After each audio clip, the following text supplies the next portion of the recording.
Hi friends, welcome back to Joe Educare. In this video, I have explained the problems on single phase transformer. Let's get into the video. So the problem is about a single phase transformer has 400 turns primary and 1000 secondary turns. The net cross sectional area of the core is given as 60 cm square. The primary winding is connected to a 500 volt 50 Hz supply. They are telling to find out peak value of flux density, and the second one is they are telling to find out EMF induced in the secondary winding. The first thing we'll write down the given data. They are given 400 turns primary. It means primary number of turns is given as 400. It means N1 is given as 400. And secondary turns is given as 1000, that is N2. The net cross sectional area of the core is nothing but area is given as 60 centimeter square. Whenever they give area in centimeter, you just convert to meter square. So you know that 60 into when you convert centimeter square to meter square, you need to multiply by 10 raised to minus 4 meter square. After that, primary winding is connected to a 500 volt 50 Hz supply. So frequency is 50 Hz. The primary winding is connected to 500 volt supply. So it means this is primary side induced EMF. That will be E1, which is equal to 500 volt. Now we'll write down what to find. First one, they're trying to find out peak value of flux density. Flux density is represented by capital B. So peak value is nothing but maximum value. One and the same, maximum value of flux density. The second one, so first one they're trying to find out maximum flux density. Second one, you can just see EMF induced in the secondary winding, that is E2. So this is what they are telling to find. First thing, we will find out the flux density. So to find out flux density, the formula we know that maximum flux density is nothing but maximum flux divided by area. So this is the formula used. Here area is given, but maximum flux is not given. If I want to find out, I need to find maximum flux. So for that, I'm going to use induced EMF formula, that is E is equal to 4.44. EMF equation of transformer formula, E is equal to 4.44 F phi m n.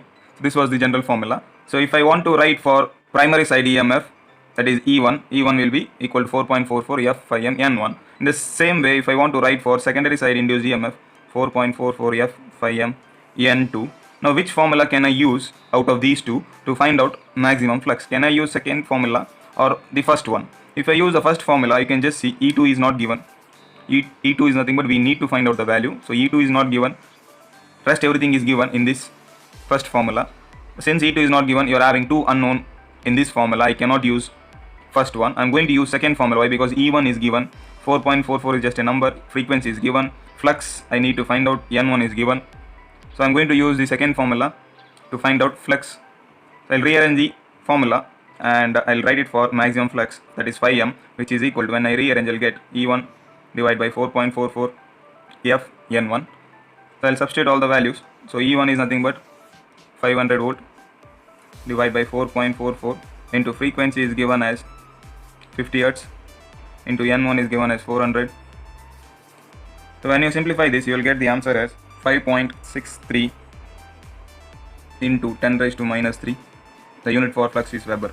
Now after finding this, I can easily find out maximum flux density. So I'll substitute the value in the place of phi m. I got the answer as 5.63 into 10 raised to minus 3 divided by area. I need to convert to meter square, which I already converted.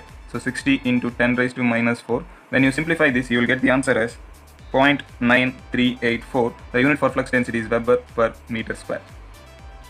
So second one, I need to find out induced EMF in the secondary winding, that is E2.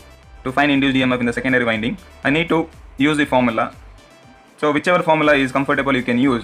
See E2 formula, you know, I can use EMF equation formula, that is E2 is equal to 4.44 F phi m n2i, because n2 is given, phi m is given, frequency we know, everything we know. So I can easily find out induced EMF by using this formula, or else I can use the ratio formula, that is E2 divided by E1 is equal to N2 divided by N1, because N2 N1 the number of turns is given and E1 is also given as 500 volt.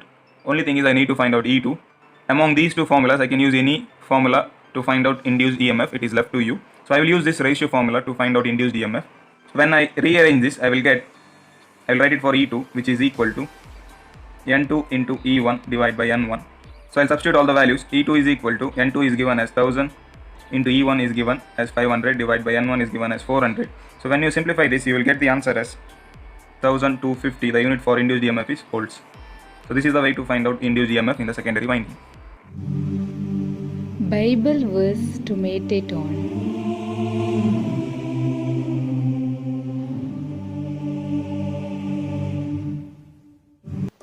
Check out other videos in my channel regarding Basic Electrical and Diploma Mathematics 1. Please support this channel by subscribing to Joe Educare and click on the bell button to get the notification regarding new videos. Thank you. God bless you all. Bye.